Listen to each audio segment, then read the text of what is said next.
my reading of the Copenhagen conference is that this was torpedoed by a joint operation, whether planned or unplanned, by Russia and China. In other words, the best account I can see is that those emails from the University of Anglia Climate Research Unit were first uploaded by a server in Tomsk in Siberia, in Russia, which is one of those old Soviet science cities that used to be off-limits to foreigners. So Tomsk in Siberia puts them up. And then what happened in the conference was the Chinese blocked the attempt to impose these binding carbon targets, which they realized would have been strangling the economic development of China, and they worked together with Sudan. So it's a kind of a united front. Russia, China, Sudan defeated the Anglo-Americans and the European Union in the Copenhagen conference. Now, further along the line, in these countries, you've got strong political signs of people who want to free themselves. That would be Italy, Japan, and Saudi Arabia, which we've mentioned to some extent. The Italian case is an interesting one. Why is Berlusconi targeted? Berlusconi is targeted because he's a close friend of Putin. He's involved with the South Stream oil pipeline, which involves Russia, Turkey, Italy. The French seem to be buying into this to some extent. Other countries in the Balkans are interested in it. So Berlusconi gets hit in the face by this massive, heavy object there a couple of weeks before Christmas.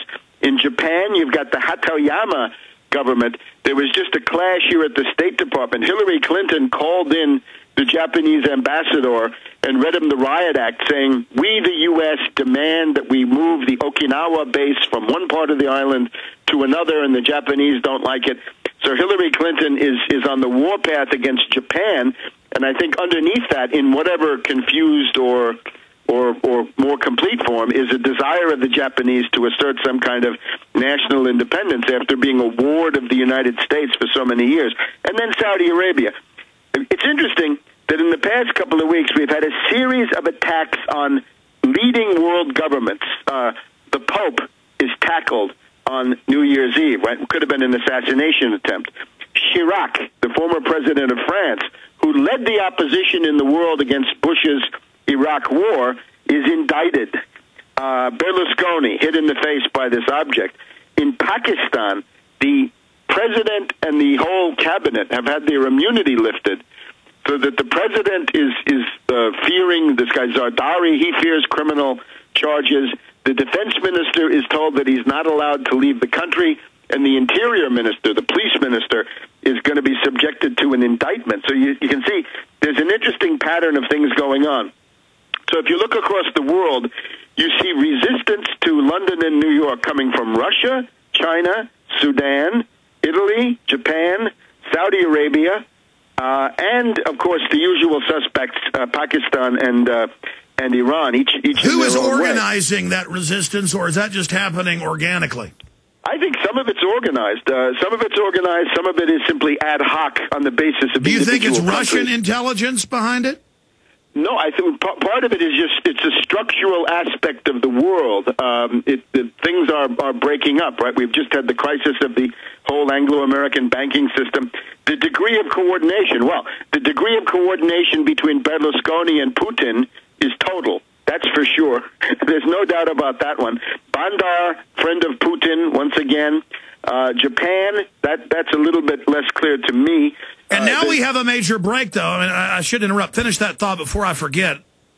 We now have Putin coming out announcing we're going to produce even more deadly nukes since you're still encircling us. Yes, so that right. means that Obama 3 months ago saying, I'm not going to put the missiles in, we knew that was a classic fraud. He always says one thing, does another. So we're seeing the world shift right now in what I see globally as a portent of World War III. I mean, if wars start in a couple more places, won't that be the makings of a world war? Well, it doesn't have to become a world war. I would compare it to Germany looking at Great Britain, or Great Britain looking at Germany before 1914.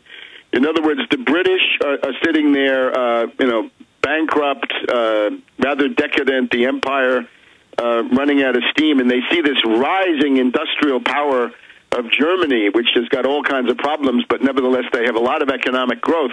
and the British basically say, well, if we have a peace race with them, we'll lose it. The only way we can deal with them is to encircle them and have a war. And I think you've got to remember, the Wall Street people respond to the collapse of their financial structures.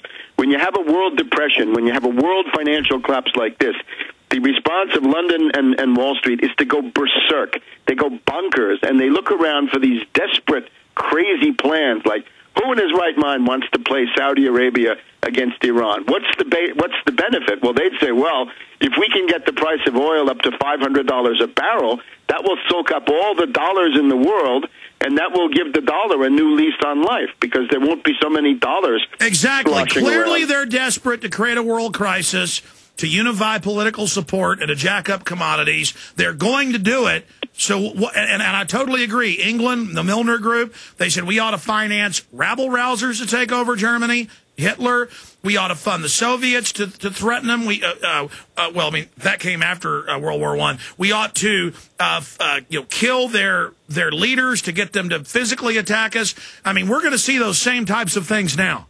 Let me just also, what you point to with Putin is very important. The U.S. and Russia are renegotiating a renewal of the Strategic Arms Reduction Treaty of 1991. It was signed under Bush the Elder and Gorbachev. This expired on the 5th of December. And all during the last couple of weeks, the word was coming from the State Department, well, it's just a few more little things we have to clear up. Don't worry, we'll get to it. But then Putin comes out and says, wait a minute. If you're going to have a defensive shield of anti-ballistic missiles, and you're going to deploy those in the Mediterranean and elsewhere, we cannot discuss offensive weapons apart from defensive weapons. We've got to put it all back together. So it looks like Putin is blocking whatever ideas have been developed for a deal. There will be no deal until Putin's demands are met. So that's quite a checkmate for Obama.